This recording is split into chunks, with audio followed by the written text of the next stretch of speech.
Muy buenos días, mi nombre es Luni Macías, voy a estar acompañándolos en lo que es la exposición de la clase de lenguaje para segundo de bachillerato unificado. Bueno, para comenzar vamos a compartir la pantalla para que ustedes puedan ver dónde encontrar los textos que vamos a utilizar, en este caso el libro. Ustedes van a poner en su motor de búsqueda recursos 2.educación.gov.es. Les repito, recursos2.educación.gov.es. A lo que ustedes abran su pantalla, van a ver en la parte inferior donde dice textos escolares digitales. Les damos clic ahí y en la parte, y vamos bajando. Primero vamos a ver los que son de educación básica y vamos a ver los que son de educación de bachillerato. Vemos en el segundo, que vendría a ser este, y vamos a descargar el que dice 2BGU, lenguaje, matemática y emprendimiento. Entonces, ese es el texto que vamos a utilizar y ahí ya lo podemos ver en nuestra pantalla. Entonces, vamos a comenzar con la primera unidad. La primera unidad se denomina lectores cibernéticos. ¿Y por qué hace relación justamente al tema de lectores cibernéticos? Es porque actualmente nuestra era, que es muy digital, está volcando mucho a todas las personas a utilizar medios digitales. Entre ellos, justamente lo que es la lectura. Vemos libros digitales como el que ahorita estamos utilizando y cada vez utilizamos más pantallas. Utilizamos las pantallas de los celulares, utilizamos las pantallas de los televisores, utilizamos las pantallas de las computadoras para poder obtener información. No sé si a ustedes les pasa, pero ahora cuando uno quiere saber sobre una noticia, enseguida busca en las plataformas digitales. Tal vez si queremos tener información de algún periódico como El Universo, lo buscamos en Facebook, lo buscamos en Instagram, buscamos su propia página web donde podamos informarnos en relación a algún tema en específico. Entonces vamos justamente a ver cómo esto está repercutiendo, si es de forma positiva, si es de forma negativa. Aquí podemos ver los diferentes textos. Déjenme hacerle zoom para poder tener una mejor visión. Vamos a tener una pequeña lectura sobre un tema en específico relacionado justamente a eso. Vamos a ver qué es el texto y cuáles son sus características. Vamos a ver la descontextualización. Vamos a ver reporteros de clase. Vamos a tener otro tipo de lectura en relación a la mitología. ¿Qué más vamos a ver? Vamos a ver el libro electrónico y sus conflictos. Y vamos a ver algo sobre novelas realistas hispanoamericanas. Entonces vamos a dar inicio ya a esta unidad. Primero, con una pequeña lectura. No voy a leer en este caso yo la lectura, se las dejo a ustedes en tarea, pero sí les voy a hacer un pequeño resumen para que tengan el contexto de lo que se trata. La lectura es el libro Un futuro incierto, pero esperanzador. Y fue escrita por Raúl Zurita, un poeta chileno. ¿Qué es lo que él expone en este pequeño texto?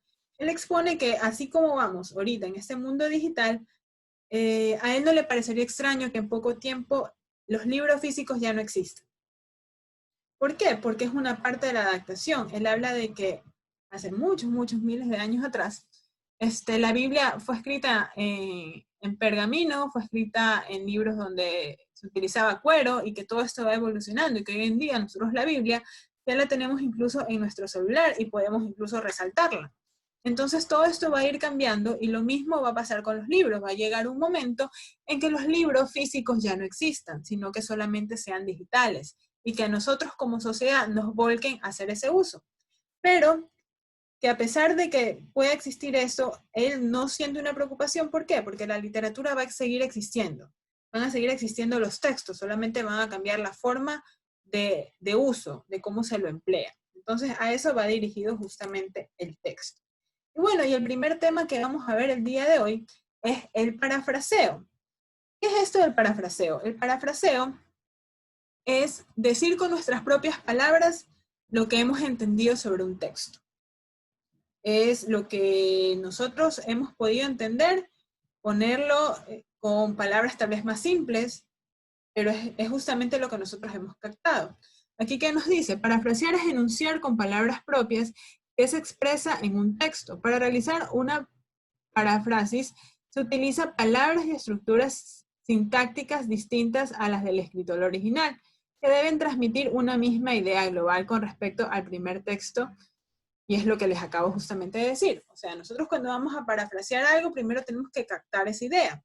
Vamos a ir viendo cuáles son justamente los momentos en los cuales nosotros tenemos que parafrasear. Primero dice, la comprensión del texto. ¿Qué es lo que primero tenemos que hacer antes de parafrasear? Leer. Vamos a leer completamente el texto. Como yo lo acabo de hacer, ¿no? Yo ya leí ese texto y yo más o menos le parafraseé lo que él me dijo a mí porque es lo que yo entendí. Entonces yo voy a sacar la información. Voy a identificar el tipo de texto, si es un texto informativo o es un texto literario. Anteriormente, como para recordarles un poquito, un texto informativo es algo que es claro, que es preciso, y un texto literario es algo que es ficticio, como que real y ficticio. Vamos primero a identificar perfectamente eso. Y ya una vez que nosotros tengamos identificado eso, tenemos que captar cuál es la idea de la persona que ha escrito. ¿Qué es lo que quiere transmitir? ¿Hacia dónde va su punto? ¿Qué es lo que quiere argumentar o qué es lo que quiere informar? Entonces ya cuando tenemos eso en claro, pasamos a la segunda parte, que es la identificación de la información fundamental. Ok, ya sé de qué se trata el tema, pero ahora voy a sacar cuáles son las ideas principales de este texto. Tengo que profundizar y ver qué es lo que realmente va a aportar para yo poder parafrasearlo. Y aquí vale mucho hacer anotaciones adicionales, tal vez subrayado para que no se te pierdan esas ideas importantes que quieres parafrasear, o hacer tal vez un cuadro sinóptico para que lo tengas mucho más claro en tu cabeza. Una vez que ya tengo cuál es la idea principal y cuáles son los principales aportes de ese texto, ahora sí viene la reescritura. Ahora sí, ya viene la reestructuración de la información que yo he obtenido. Ahora sí, yo voy a ponerlo con mis palabras. Ahora es cuando ya vamos a escribir y poner el texto de la forma más fácil que nosotros lo entendamos. Entonces, aquí no hay ejemplos exactos de cómo parafrasear, pero yo sí les he preparado unos, así que voy a dejar de compartir la pantalla por un momento para compartirles un texto. Aquí está. Vamos a compartir esto, donde les voy a dar ciertos ejemplos relacionados justamente. Me permiten un segundo, no sé qué pasó. Déjenme dejar otra vez de compartir. Un momento. A ver, vamos a compartir nuevamente a ver si sale. En el caso de que no salga, yo igual se los voy a explicar. A ver, vamos a ver, aquí está. Compartir. Guardar, guardar. Entonces aquí, bueno, ya estoy compartiendo, ahora sí ya se pudo compartir. Vamos a ver el parafraseo. Entonces aquí he puesto textos originales y vamos a ver cómo se parafrasean estos textos. Dice, quien tiene paciencia obtendrá lo que desea. Benjamin Franklin, esta es una frase que dijo Benjamin Franklin, y el momento de que yo voy a parafrasearlo, yo tengo que poner lo que he entendido. Si se tiene paciencia, se puede conseguir lo que se desea. Si se dan cuenta que aún mantengo la esencia de lo que él quería decir, pero lo he puesto en mis propias palabras. Tengo otro ejemplo. El único hombre que no se equivoca es el que nunca hace nada. En mis palabras, yo puedo poner, quien no hace absolutamente nada no se equivocará jamás, porque nada hace, se queda inactivo. Entonces, eso es parafrasear, es poner los textos originales en palabras que yo comprenda, en una mejor, en otras palabras para que yo o las personas que van a leer mi trabajo puedan entenderlo mejor. Pero ¿qué pasa aquí? El parafraseo a veces trae ciertas complicaciones y esto es un tema de ética. ¿Por qué? Porque si bien es cierto aquí yo parafraseé, yo tenía que haber puesto de quién era este parafraseo, a quién pertenecía el texto original. Y para eso les traje otros ejemplos más. Existen las normas APA, que son normas que ayudan a justamente eliminar esto del plagio para las personas que han tenido textos, que han escrito libros, que han escrito artículos científicos, y que se reconozca su trabajo. Aquí les he puesto un ejemplo de cómo debería ser el parafraseo, pero con normas APA. Entonces, aquí el texto original me dice, la formación docente es parte fundamental de la educación, ya que a esta garantiza que el docente cuente con un perfil idóneo. Esto lo escribió López en el 2007 en una página 15 de algún libro. ¿Qué es lo que yo tengo que hacer para parafrasearlo? Primero, como vimos anteriormente, lo pongo en mis palabras. El perfil idóneo es garantizado por la formación docente, el cual es una parte esencial de la educación. Y cito a la persona, entre paréntesis, López, 2017. Esa es una forma adecuada de parafraseo. Ahora, ¿cuál es la segunda? La segunda es un poco diferente, pero guarda el mismo valor de copyright, de plagio. Dice, según López, y entre comillas, entre paréntesis encierro, 2017, el perfil idóneo es garantizado por la formación docente, el cual es una parte esencial de la educación. Entonces, ahí es cuando yo ya tengo un texto parafraseado y también lo tengo citado, para que no ocurra ningún tipo de plagio. Entonces, una vez más, les recuerdo, el parafraseo es una técnica que se utiliza para poner en mis propias palabras lo que yo he entendido de otros textos. Y lo que se debe hacer es que uno pueda citar a la persona para que de esta forma no sea plagio. Entonces, teniendo ya en consideración eso, vamos a volver a nuestro libro. Vamos a volver a compartir en donde nos quedamos de nuestro libro. Entonces ya tengo qué es el parafraseo en mi mente. Entonces vamos a seguir. Ahora vamos a conocer el texto y sus características. El texto es una expresión verbal. Es una expresión que puede ser una conversación, puede ser una carta, puede ser una letra, una canción, un poema, cualquier tipo de expresión que nosotros tengamos. Dice, el texto es una manifestación lingüística oral o escrita con una intención comunicativa y una unidad de sentido. Importante.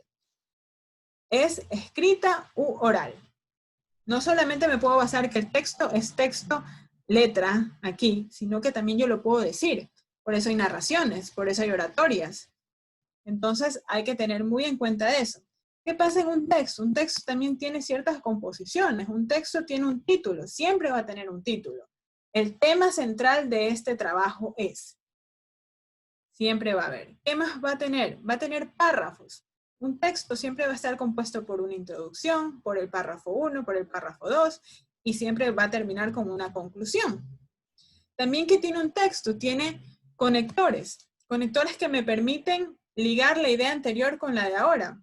Por decirles, sin embargo, ¿qué más les podría decir? Como dije anteriormente, según lo expuesto anteriormente, son conectores que a mí me van a ayudar a enriquecer mi lenguaje y que van a permitirme ligar ideas. Entonces vamos a ver cuáles son las características del texto. Debemos cumplir ciertas cosas como para decir esto realmente es un texto. Entonces primero perseguir una intención. Es decir, buscarle el propósito al texto. ¿Por qué yo voy a escribir esto? ¿Por qué yo voy a decir esto? Siempre debe tener alguna fundamentación y buscarle propósito. Yo quiero informar, yo quiero decir, yo quiero convencer a alguien, yo quiero exponer. Siempre hay que tenerle un propósito. Lo segundo es tener una estructura organizada. Como antes le comenté, una introducción, organizar los párrafos, tener siempre una conclusión, algo que a mí me vaya a tener una estructura correcta. ¿Qué más?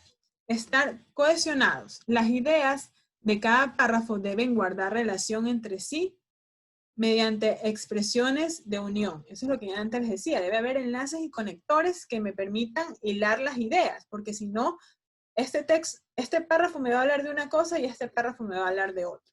Es como que yo en un párrafo les hable de comida y en la otra les hable de cine. No va a haber coherencia. Desarrollar un tema. Todas las ideas de los párrafos tienen que ordenarse lógicamente para expresar un tema que se conoce en el título.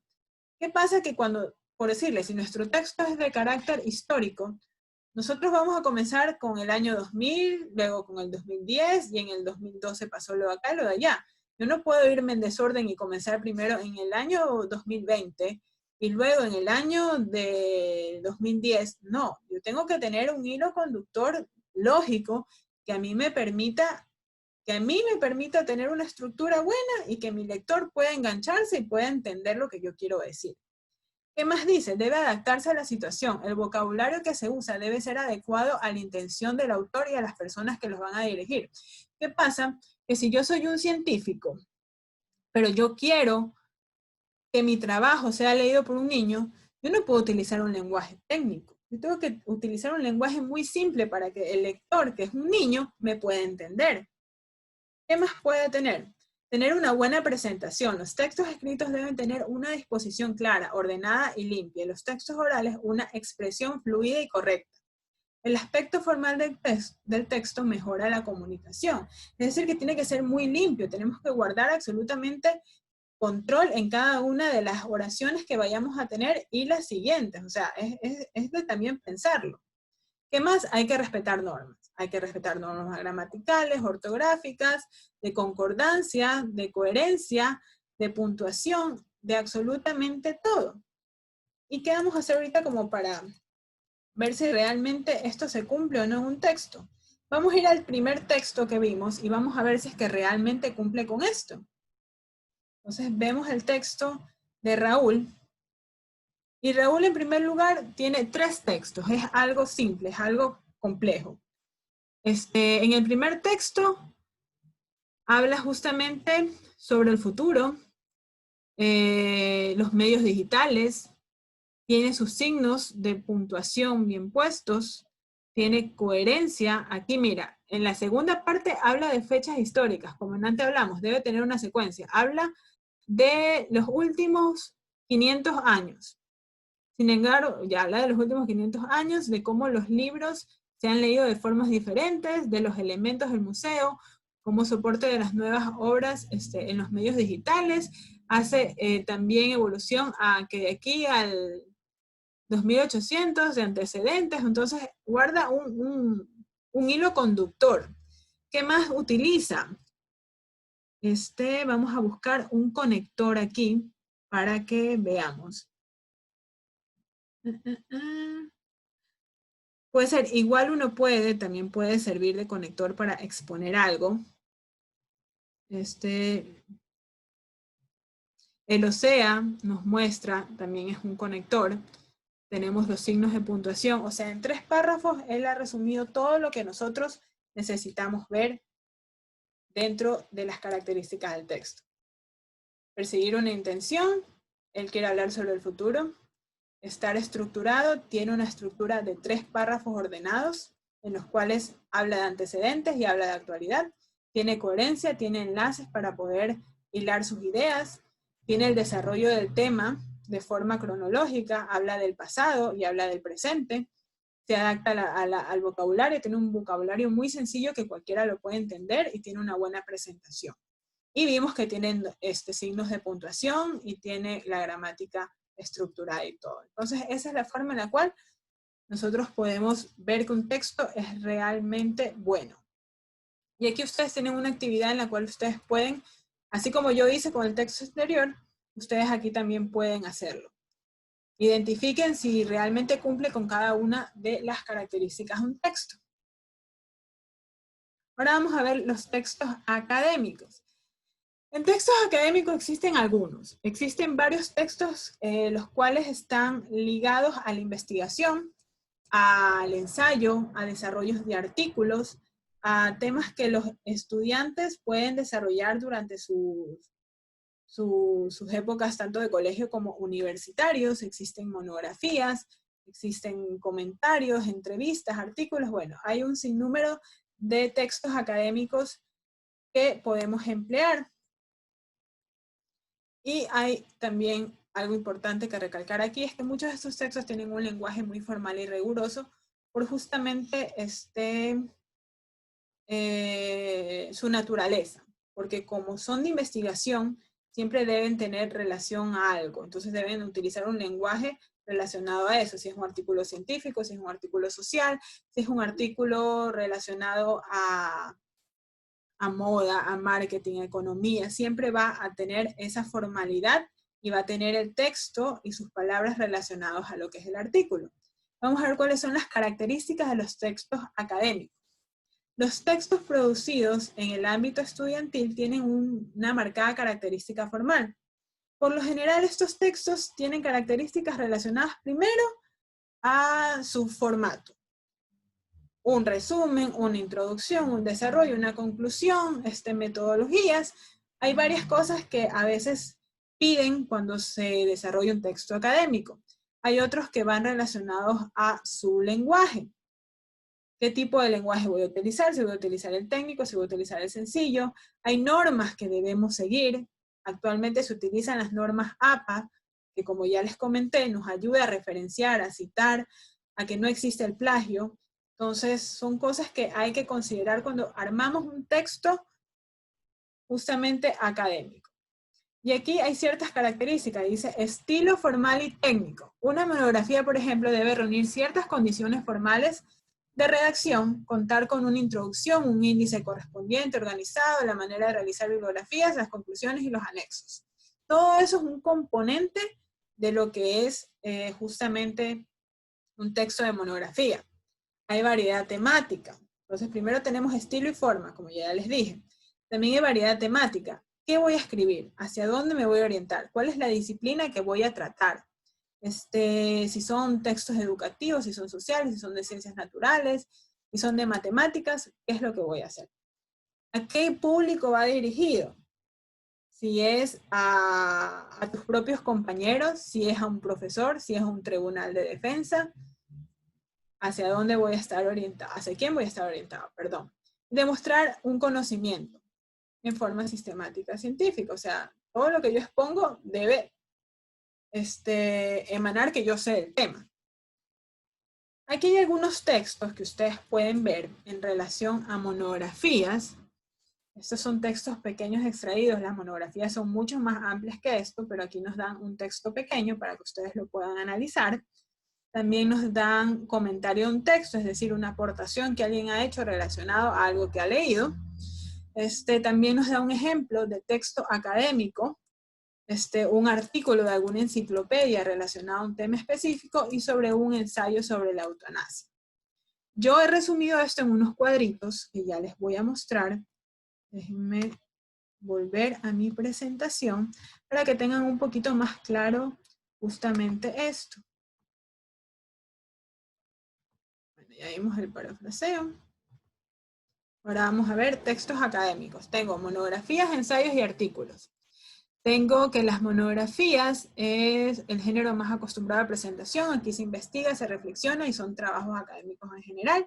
Tenemos una estructura que va a resumen, introducción, desarrollo, conclusión y bibliografías. Siempre tenemos que tener en consideración cuando vayamos a hacer una monografía esta estructura. Y que es un tema investigativo, es decir, que yo voy a buscar diferentes fuentes que me permitan a mí demostrar algo, demostrar que mi investigación es válida o no. Hay ensayos, tenemos ensayos que son argumentativos, donde yo puedo dar mi punto de vista, mi opinión, explicativos, donde yo voy a informar de forma objetiva qué es lo que va a hacer, y críticos, en los cuales puedo dar alguna argumentación para mejorar. Aquí es un poco más sencillo, es un poco más simple, que hay una introducción, un desarrollo y una conclusión. Haré de contar. Y tenemos artículos, hay artículos científicos. Estos artículos son investigativos, por lo general se los realiza para publicaciones en algún tipo de revista. Mucho de esto se utiliza para los doctores que tienen que comprobar ciertas teorías. Y bueno, para eso más que nada se lo utiliza. Aquí hay resumen, introducción, material y método. Aquí tú tienes que definir cuál es el método de investigación que vas a utilizar. Eso después les vamos a explicar cómo es. También tienes que dar cuáles son los resultados del hallazgo de tu investigación y la discusión.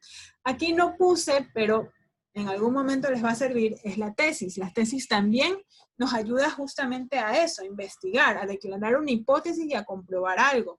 Y tiene una semejanza a la estructura del artículo, pero es mucho más extenso. Aquí se divide por capítulos, hay un capítulo de investigación, hay un capítulo de metodología, hay un capítulo de propuesta, hay un capítulo de hallazgos, entonces es un poco más extenso. Entonces vamos a continuar con nuestro texto. Vuelvo a compartir la pantalla de lo que estamos viendo en nuestro libro de texto. Ustedes aquí pueden darle clic a cada uno de estos enlaces y les van a permitir ver más información, mucho más ampliada. Vamos a ver la descontextualización. Este tema me gusta mucho. Me gusta, ¿por qué? Porque es lo que se vive realmente en la actualidad. Hay tanta información que circula día a día que a nosotros muchas veces nos puede marear. Nos puede marear y puede existir cierta confusión. Y es porque los medios de comunicación que conocemos tradicionalmente tienen cierta rigurosidad. Ellos transmiten información de acuerdo a un plan, de acuerdo a la verificación de la información. Pero como ahorita hay tantos canales que ustedes pueden encontrar en Internet, pueden encontrar en YouTube, relacionadas a información que puede ser descontextualizada. Ahora, ¿qué es esto de descontextualizar? Es sacar de contexto una noticia. Y para ponerles de ejemplo, puede ser mucho el tema del periodismo de farándula, que tal vez una persona esté enferma y ellos hacen un alarmismo de la enfermedad y y sacan de contexto todo el tema. Entonces ahí es cuando vienen los problemas, porque tú puedes meter en un problema a alguien por no decir la información completa, o por decirla a medias, o por decirla a tu manera. Y es lo que actualmente se vive. Aquí habla justamente de eso, de cómo la información real muchas veces no llega a los oídos correctos y comienza la descontextualización. Ustedes pueden leer este texto en su casa y aquí les voy a hablar primero del periodismo, de cómo el periodismo ahorita se está tomando de una forma diferente, de cómo hay personas que se toman justamente de esto para malinformar, de cómo el Internet ahorita es la herramienta que están utilizando para no enviar la información completa o adecuada, y de que hay información que no es real. No sé si ustedes han escuchado el término fake news, justamente se refiere a esto, a la mala información, y para eso les vamos a dar este ejemplo. Dice, información real. En octubre, el Centro Cultural Alemán realizó un festival de cervezas al cual asistió el presidente de dicha organización. El presidente cató muchos tipos de cerveza, negra, roja, rubia y blanca.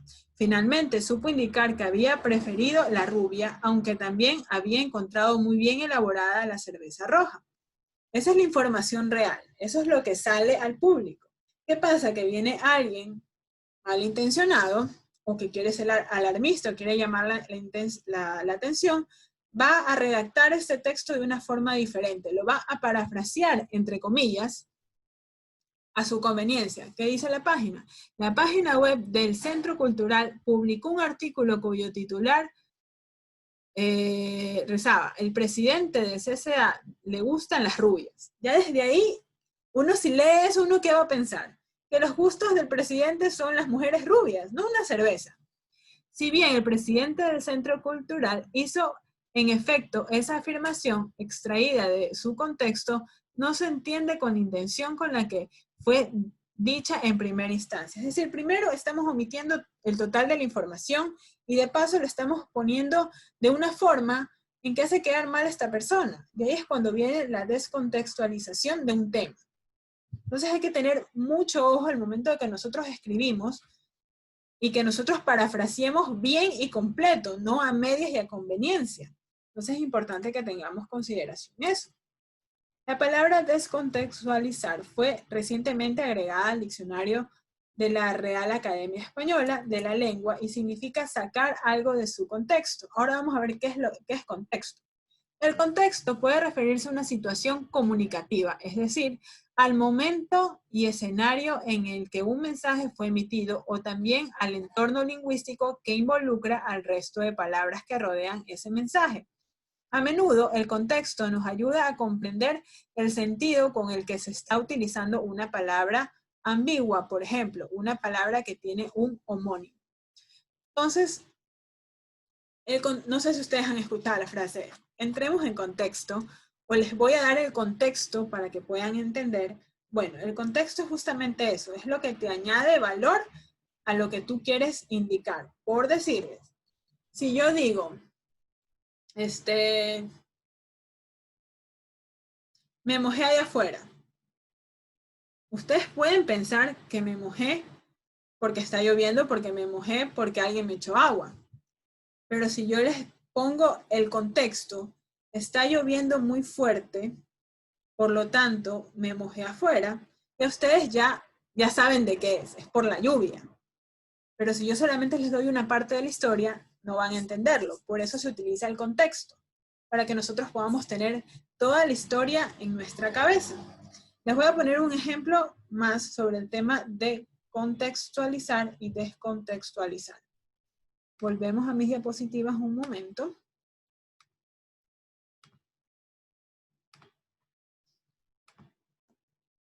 Y aquí vemos otro ejemplo. El coronavirus es un virus denominado pandemia porque se propaga por todo el mundo. Ese es el texto contextual. Ahora, ¿cuál es la descontextualización de esta afirmación? El virus fue creado para disminuir la contaminación ambiental.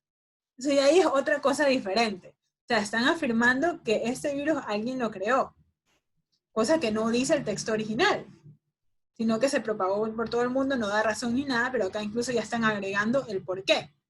Entonces, eso es justamente lo que hay que aclarar. Volvemos a nuestro texto.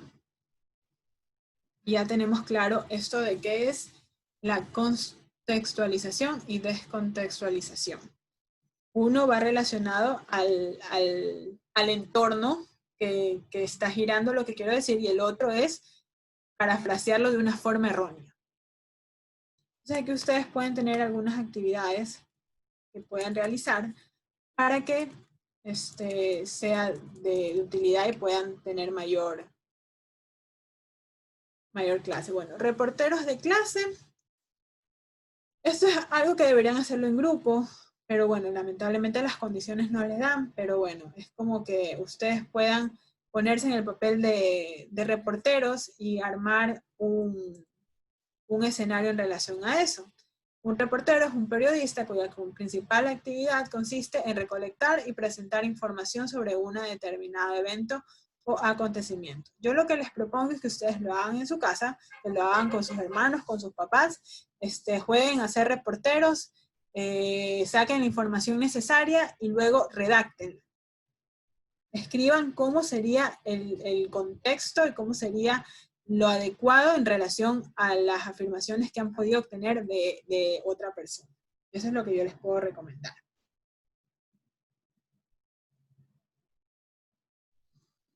Vamos a seguir con nuestra clase. Aquí tenemos el tema de zona. Eso es muy chévere. Aquí ustedes pueden hacer primero un test en el cual puedan ver qué tal está su comprensión de textos. Vean en su casa y hagan ese test y van a ver cuál es el nivel que actualmente tienen de comprensión de textos. También vean este documental sobre qué es lo que pasa con la tecnología y el uso de nosotros en el tema de redacción. Aquí también está. También pueden revisarlo en sus casas. Y ahora vamos a un tema sobre aquí también, aquí tienen texto sobre el tema que vamos a ver ahorita. Así que si quieren abrirlo, pueden abrirlo y van a poder nutrirse de eso. El viaje mitológico. Este es un fragmento de un libro que escribió Vicente Muñoz Puelles. él escribió este fragmento de este libro, el cual habla sobre el futuro. Él hace como que una membranza de cómo sería de aquí a unos, ¿qué serán? Unos 80 años, no, menos, unos 50 años, un niño cansado de jugar los videojuegos y quiere comenzar a leer y comienza a buscar esto de lo que era la mitología griega. Comienza a buscar hechos de la Biblia relacionados a David y Goliat, pero comienza a imaginárselo cómo era, pero ya desde una forma digital, o sea, ya no existen los libros en nuestras manos, sino que toda la información que necesito simplemente tengo que encontrarla en la pantalla. Entonces, para que ustedes más o menos tengan esa idea de ese fragmento y lo puedan leer. Y eso nos da apertura justamente a hablar el libro electrónico y sus conflictos. Si bien es cierto, nosotros en la actualidad ya estamos viviendo esta era digital, ya estamos utilizando nuestros textos de forma virtual. Yo les comento, yo realicé mi maestría el año pasado en una universidad completamente en línea, antes de pandemia y todo. Un año entero viendo clases, así como ahorita ustedes están viendo. Con profesores que se conectaban a las 12 de la noche y yo 6 de la tarde acá, y me mandaban a leer libros como locos, y ya comienzas tú a coger ese hábito. O sea, para mí ya leer el libro ya era cosa del día a día, ya no se me complicaba para nada porque era mi educación la que estaba en juego. Entonces yo ya puedo decir que yo ya viví esa etapa, y es verdad. O sea, el libro electrónico va a llegar el momento en el que va a eliminar por completo los textos físicos. Estos textos físicos tal vez van a quedar para la historia, ya las bibliotecas van a ser completamente virtuales. Es más, yo nunca llegué a ir a una biblioteca a buscar información. Yo ya cuando comencé a investigar, ya había internet. Medio lento, pero había. Entonces, es importante que nosotros comencemos a ver esto. Pero ¿qué pasa? ¿Ustedes están a favor o en contra de esto del libro electrónico? O sea, hay ciertas cosas súper buenas que vamos a verlas ahorita. Vamos a ver cuáles son esas ventajas que vemos justamente en el uso de libros electrónicos. Primero, permite que los estudiantes no lleven kilos en su espalda. O sea, una de las cosas que realmente facilita es que tú puedas sacar tal vez tu tablet o tu celular y puedas ver la información ahí. Ya no necesitas llevar todos tus libros en la espalda. Qué bueno sería eso. Las bibliotecas y personas tendrían un fondo bibliográfico infinito. O sea, tú tienes el acceso a diferentes bibliotecas a las cuales puedes acceder a muchísimos libros. Como justamente les decía hace un ratito, en uno de los, de la parte de zona, ustedes tienen ahí libros de los cuales pueden buscarlos y comenzar a leer. Ahí están. Estos son, aquí está el link, ustedes entran al link y ustedes ya tienen acceso a una biblioteca virtual para que puedan tener a la mano esos libros y comenzar a leerlos. ¿Qué otra ventaja tenemos? La accesibilidad a la cultura sería total. O sea, yo puedo tener libros de la China si se me da la gana. Puedo aprender incluso otros idiomas buscando textos que me ayuden a mejorar. ¿Qué otra cosa tenemos? Millones de árboles dejarían de talarse si usáramos libros electrónicos. Y es verdad, o sea, sería un aporte justamente a nuestra tierra, al calentamiento global, a la disminución de talas de árboles, porque ya todo sería digital. ¿Qué más haríamos? Los autores de obras literarias ganarían el 70% de regalías frente al 10% que ganan quienes venden libros de papel. Cuando un autor vende un libro que es físico, tiene que pagarle a la editorial muchas veces no paga lo justo y terminas perdiendo dinero como autor. En cambio, acá tú tienes el poder de publicar tu libro en algún formato y simplemente le pagas a la biblioteca para que ellos puedan generar y ganas mayor utilidad. Ahora, ¿qué desventajas tenemos en el uso de estos medios digitales en libros? Dice, no existiría la sensación y apego al libro de papel por su tacto, aroma y otros aspectos que nos hacen amar un libro. Y es verdad.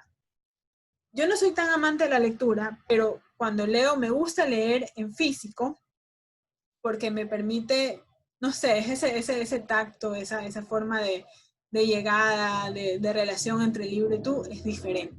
Entonces, yo creo que que en eso sí sería una desventaja. ¿Qué más dice? Las librerías, bibliotecas actuales y pequeños distribuidores de libros dejarían de existir, lo cual puede traer un problema de empleo para las personas que trabajan en dichos lugares.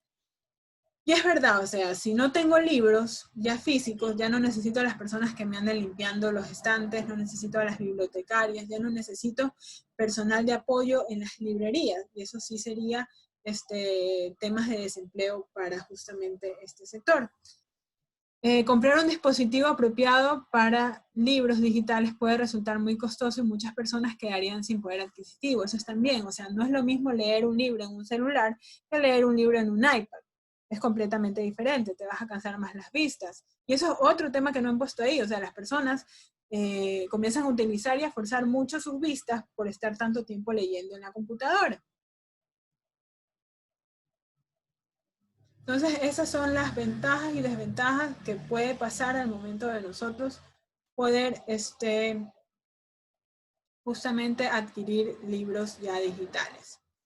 Ahora vamos a ver el tema sobre la novela realista hispanoamericana, sobre Juan Rudolfo y Jorge Icaza. ¿Y qué es esto de las novelas realistas hispanoamericanas? Nosotros tuvimos influencias al principio de los españoles, y no fue hasta el siglo XX que recién comenzamos a tener como que cierta protagonismo en temas de escrituras, de literatura, porque antes había como que un hueco ahí en medio de los tiempos en relación a nuestra escritura. Entonces, recién comenzamos a surgir justamente en esta época. Y ahí es cuando nacen lo que son las novelas hispanoamericanas, que podemos distinguirlas en dos etapas. Primero, las novelas realistas, a principios del siglo XX, y la renovación narrativa con los escritores del boom después de la década de los 70. Entonces, al principio, no se sabía mucho de esto, pero como antes les decía, nosotros primero teníamos como que cierta influencia española por toda la conquista y eran novelas realistas y naturalistas. Estas novelas tienen cierta clasificación. Tenemos novelas de la tierra, novelas indigenistas y novelas de la Revolución Mexicana. Eso es lo que enriquece nuestra literatura hispanoamericana, es por lo cual somos mayormente conocidos. Y aquí tenemos un cuadrito en el cual podemos dividir. Bueno, hablamos de Juan Rudolf. Él, en cambio, bueno, él nació después del tema de la Revolución Mexicana, pero su literatura va muy orientada hacia esa época. Por eso es considerado dentro de los autores justamente de este tipo de novela. Entonces tenemos el primer tipo de novela, que es la novela de la tierra. El tema común de esta novela suele ser el intento del hombre de dominar la todopoderosa naturaleza americana, que acaba normalmente con la derrota del hombre.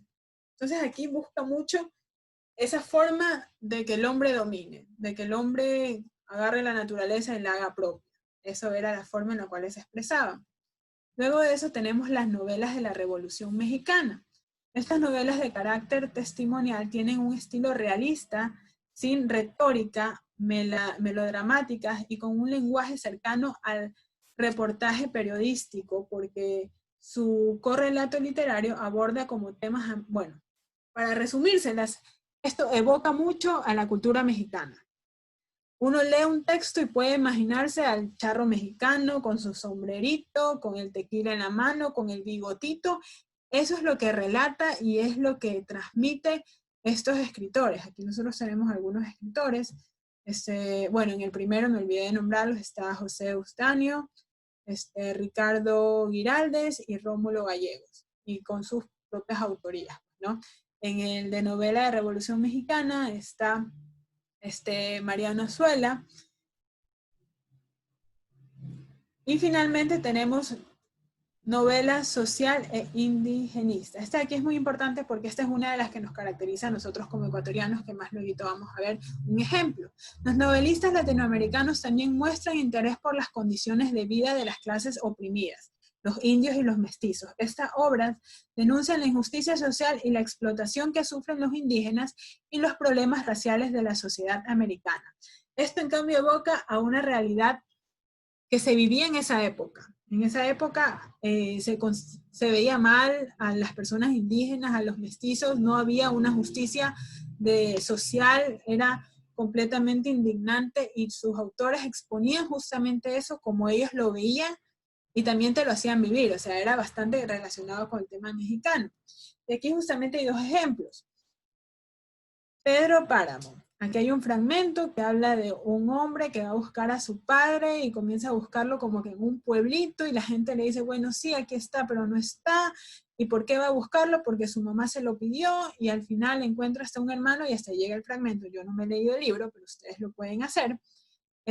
Pero es tal cual, o sea, tú vas leyendo y sientes cómo la narrativa misma te envuelve hacia ese punto, hacia cómo era esa prehistoria, hacia cómo la gente andaba en caballo o en mula.